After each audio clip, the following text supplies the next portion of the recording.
Welcome to this week's edition of Freedom and Prosperity Radio, the weekly radio news magazine that we put together here at the Virginia Institute for Public Policy so that you can go into the office, the water cooler, a barbecue, wherever you are, the bowling league, and have the information as opposed to just the narrative pitched by most media. You can find out more about us, our Tuesday morning group coalition, our advocacy, our work on behalf of liberty issues in the Virginia General Assembly at tertiumquids.org. And you can get podcasts of these programs if you search Freedom and Prosperity Radio on YouTube.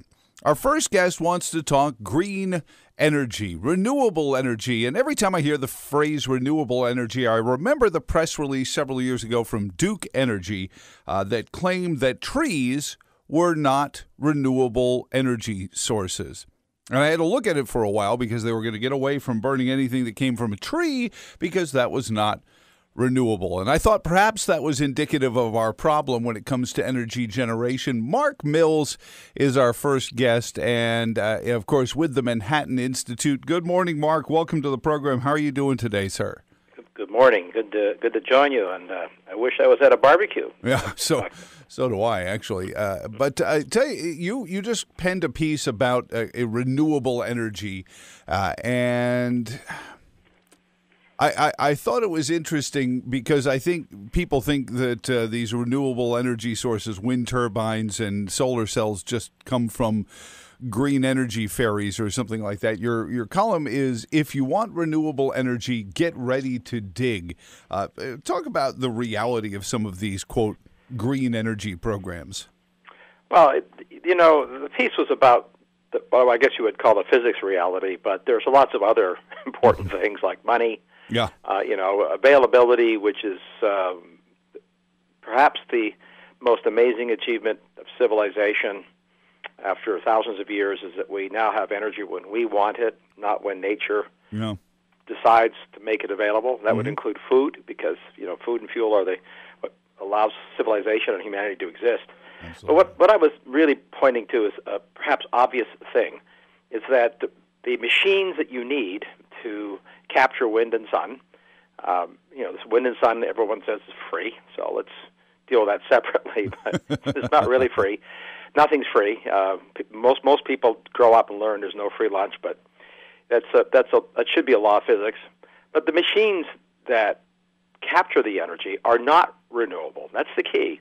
The energy power systems of the world are not renewable because you have to dig stuff out of the earth and use energy to extract those minerals, process them, convert them, move them, and build things. And those things wear out, and then you have to start all over again and dig up fresh stuff. Now, you can recycle some things, and there is some recycling. This is true in everything. It's also true in everything you can't get perfect recycling. So the core point is that there's no such thing as, quote, renewable. You have to always dig up material, process it, move it, wears out, build new things. So the core question is, how much stuff do I have to dig up and process to get a unit of energy to me to drive my car or light my house or run my computer?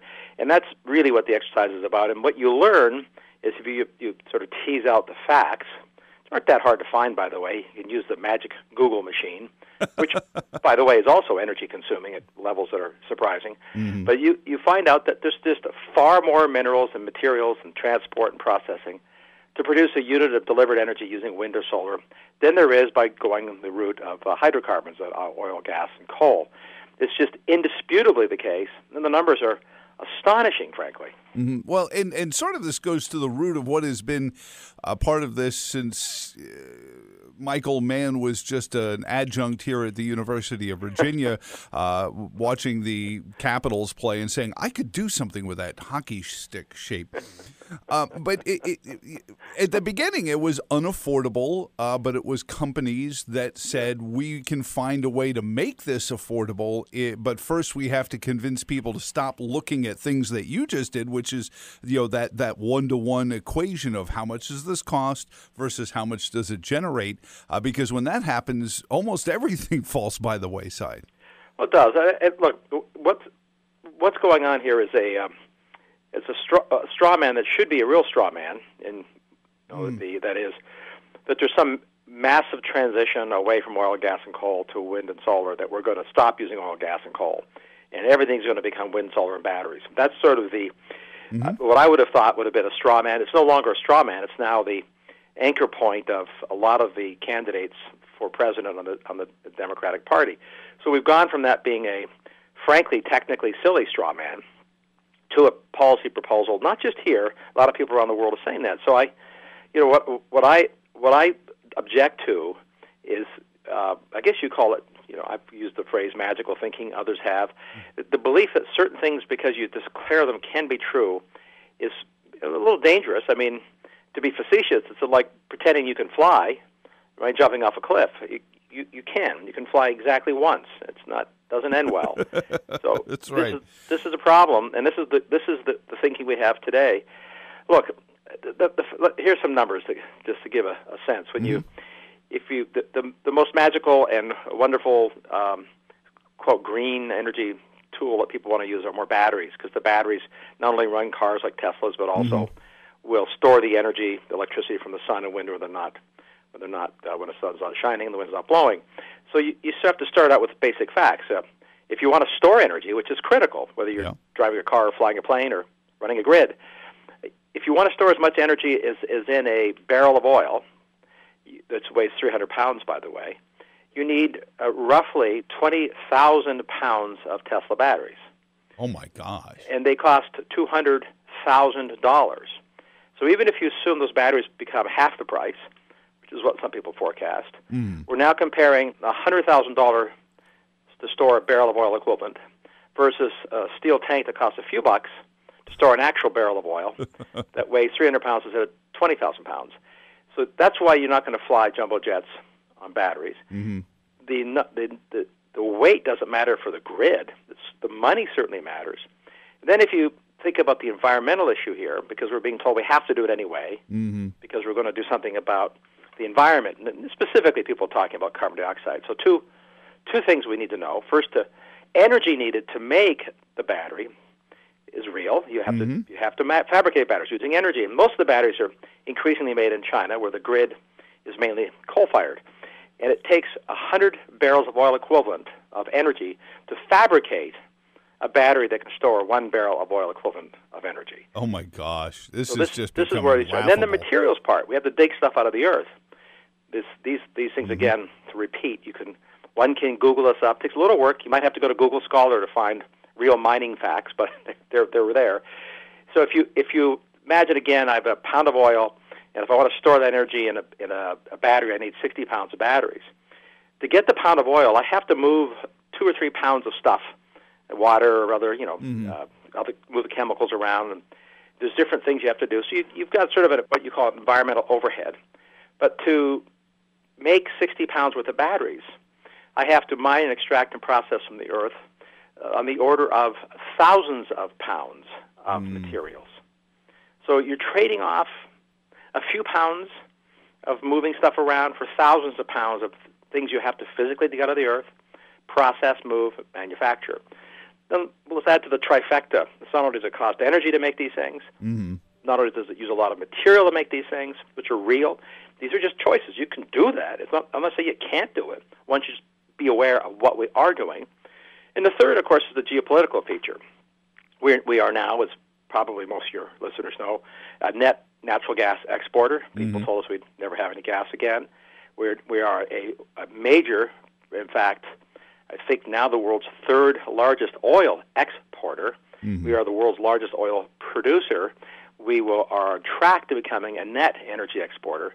If we switch from oil-fired transportation to battery-fueled and from gas-fired electricity to wind and solar, we will increase our imports because we don't mine all that stuff, and we don't fabricate most of it. All of the lithium, the nickel, the manganese, the magnesium, the cobalt, they come from places like, a few friendly places like Canada and Australia, but a lot of unfriendly places like Russia. They're very happy to do it for us. China, Bolivia, Argentina, they're kind of our friends, which is fine. But the point is, you shift from let's go back to the pounds. A few pounds of stuff that we have to get out of the earth, which we produce ourselves, to thousands of pounds of stuff that's extracted from the earth, and then we import it all. This is, I think these are very bad ideas, but if in the political system we choose to do that, we should at least be aware we're doing that. I guess I would say it's my principal point of all this writing and fulmination. Well, and the research is great, but then I've had this argument with some of my eco-friendly friends who say batteries are the way to go. We just, we need to go Manhattan Project. No offense to the Manhattan Institute, but Manhattan Project on. You mean the World War II bomb project? Bomb project. That we need to find a way to store enough energy, because the storage you talked about in the batteries, if I'm understanding, still is inefficient, because you cannot store a barrel of oil's worth of energy in batteries for as long as you store a barrel's worth of oil either. So there's a finite amount of time you can hold on to energy in a battery. But then beyond that, I asked one of my neighbors, I said, so where does your automobile battery go when it stops working? Yeah. Well. And he said, well, I don't know. I said, yeah, you have to pay the landfill people a special fee for them to dispose of it for you. Yeah. I said, because you can't just throw it in the trash. You're not even supposed to throw your Duracells in the trash. Yeah. And so that's another whole eco side of this. That are they just disingenuous when they don't bring it up, Mark, or are they just hoping nobody's going to say, hey, what happens to all these batteries when my Tesla stops running? Well, it's not just your solar panels and wind farms, as I said at the outset, are not renewable. They wear out. Yeah. So when you have to decommission them, throw them away, some of the stuff is recyclable. The steel in a wind farm is. Yeah. But the plastic blades, the fiberglass blades, are made from non-recyclable plastics. And yes, there are some people who are, I think, genuinely not thinking about we'll call it the end of life of non-renewable hardware to make, quote, renewable energy. They're just not thinking about it. There are some who naively think you can recycle it all. You can't. A lot of the chemicals in the glass used for solar arrays makes the glass hazardous and can't be easily disposed of. It can't be recycled easily or at all to make other glass things. So you actually have trash, and some of it's hazardous. And the volumes are what people are ignoring or being dishonest about. The volumes are astonishing. Just as there are massive volumes of materials you have to mine to make these things, there are equally massive quantities of materials you have to dispose of later. Look, we're on track where disposing of the used wind turbine blades, again, they're plastic, right? Mm-hmm. They're fiberglass. The volume of that is going to exceed in about a decade more than all the other world's plastic trash of all kinds combined. Oh my gosh! That's the track we're on. Or put in more recent terms, a single small wind farm needs to have fabricated more non-recyclable plastic than all of the world's recyclable plastic straws combined. So we're, these are. If that's okay, if you're an environmentalist and you think that's okay, I'm all right with that, then I suppose you ought to say, as a matter of consistency, don't worry about the plastic straws. True. Why are we all of a sudden walking around with steel and semolina straws?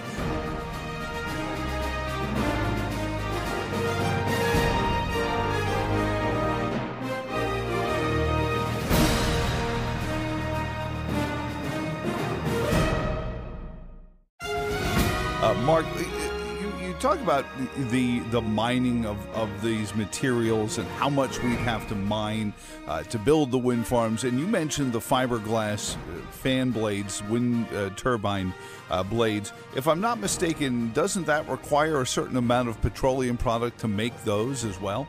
Well, they're in fact fabricated from hydrocarbons, exactly. Really? The building of the wind turbine requires coal to make the steel and the concrete, natural gas and oil to make the concrete, natural gas mainly, and then oil and sometimes natural gas to make the fiberglass blades. And when you add it up, it comes to millions and, in fact, billions of tons of hydrocarbons are needed to fabricate the scale of wind turbines that we're talking about for the world. Now, look, you would use less oil to produce electricity from wind turbines than you would if you burned the oil directly. This is true. Mm-hmm. But the idea that you're not using oil at all, or natural gas at all, or coal at all, is just silly. We don't have a mechanism that at all or cost-effective to make concrete and steel without using coal and natural gas. And you can imagine research coming up with alternative techniques in due course. Fair enough, right? But in due course. Right now we're being told, let's make the switch today, now.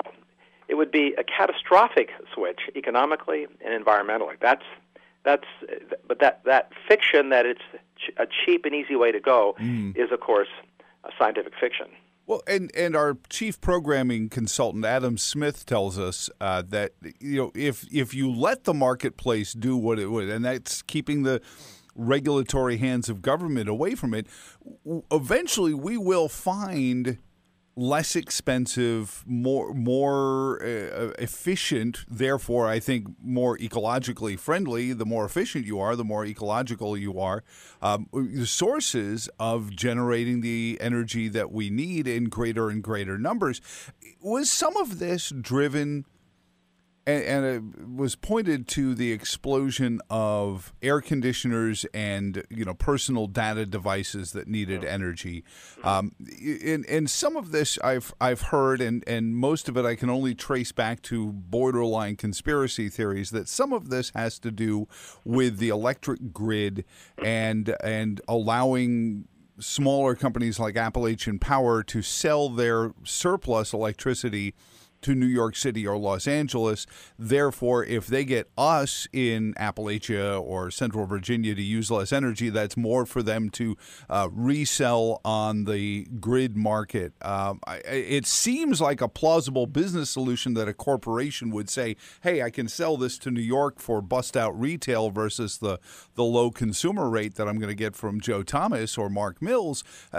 But I don't think that – I would at least think that we're able to have that conversation as adults without trying to hide it behind, we need everyone to conserve energy and be conservative, because I go back to when the rolling blackouts were happening in California, and it really was just an idea to push people into these mindsets.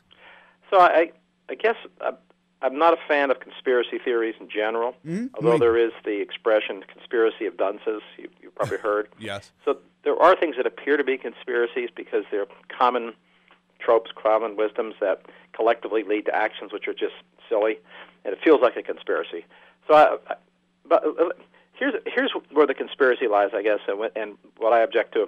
And I would point to an unlikely ally in this observation, which is, the documentarian Michael Moore, who famously, of course, went after GM years ago, and has a new documentary out, which I have yet to see. I've read a lot about it, and I've read interviews with him about it, which takes the tact, it echoes my concerns almost entirely on two of the three things the documentary is about. The first is that he discovers in this documentary that proposed green solutions won't help if the goal is to reduce carbon dioxide emissions and energy use.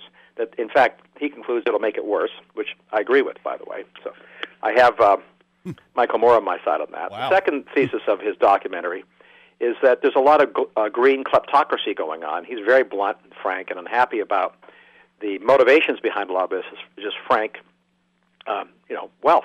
People who have an interest in promoting their agenda and making money from it, and especially getting the government to put their finger on the scale to advantage their technology. He's extraordinarily unhappy about that, as am I. And I think that's not so much a conspiracy as an opportunity to pile on and make money in the capitalist markets and in the socialist markets, both. The third thing he concludes from this is that it's over, right? Humanity's finished. Since the kleptocrats are getting money to do things that won't matter. We just have too many people in the world, too much economic growth. Capitalism and human beings are our enemy, not our friend. So he reaches that as his conclusion. As you might imagine, mine is the polar opposite. I think we need more people. I'm more worried about depopulation than overpopulation. And time and technology are our friends and have always been our friends. So the conspiracy is not one, I don't think, of an active planning in the sense that you talk about, as much as just naked self-interest. Some people really believe their stories. I accept that. They really think it's important that the government give them my and your money and our, all the taxpayers' money to build the things that they're building. I just think that we need to be honest there. The more sunlight, the old adage about the disinfectant value of sunlight. The more we shine a light on what the reality is, both of the economics and of the environmental impacts, the less enamored people will be of this seemingly magical solution. Mm. To your point, surely there'll be something different in the future. Sure, right? In due course, science discovers new things. But I have a lot of my friends and a lot of people in the conservative world sort of have this proposition that why don't we let the market function, and eventually we'll find new energy sources that are clean, efficient, and that's all. Who wouldn't like that? The problem with that argument, first, I agree with it in principle. The problem with it is it has in it a presumption that there's something wrong with the energy sources we have. So I guess, yeah, that's true. Yeah, I don't agree. Second presumption is that there's something new to discover. So let me put it this way. The fact that something's old doesn't mean it needs to be replaced, old in terms of the idea or how we use it. It may just be the optimal solution. I cite as examples things like concrete, which have been around since Egyptian times. The wheel is apparently pretty old, been around for a long time. Wood is pretty old. It's a construction material. Apparently we're still using a lot of it. How about, let's go back to the Stone Age. We use a lot of stone still. Now, the reason we use stone when we build roads, the reason we have pipes to move water and liquids, the reason we burn oil, gas, and coal is that they turn out to be, that we've ultimately discovered optimal solutions for most of what we do. Yes, you can replace wheels with airplanes, right? But most travel is with wheels. Yeah, well, and airplanes have wheels, so they don't do very well without them. I just was doing some research on the Pan Am Clipper and the flying boat, so there's always an exception. That's true, Mark, and I appreciate your column. We're going to share it along with this on our podcast channel, but it is, as our friend Chris Horner once called it, the world's second oldest profession, rent-seeking. Exactly. Thank you so much for the piece and doing the research on, actually coming up with a dollar-to-dollar cost for these things. I think it's illuminative to folks and really what we try to do here every week. Have a wonderful weekend, and we'll talk to you again very soon. Thanks very much. Great to talk. Coming up next here on Freedom and Prosperity Radio, we visit with Sally Pipes of the Pacific Research Institute, Healthcare in Rural America. It's one of the cornerstones of the idea of Obamacare has to happen because we don't have doctors. There are no small country doctors anymore. She's got a plan about that, and we'll talk to her next on Freedom and Prosperity Radio.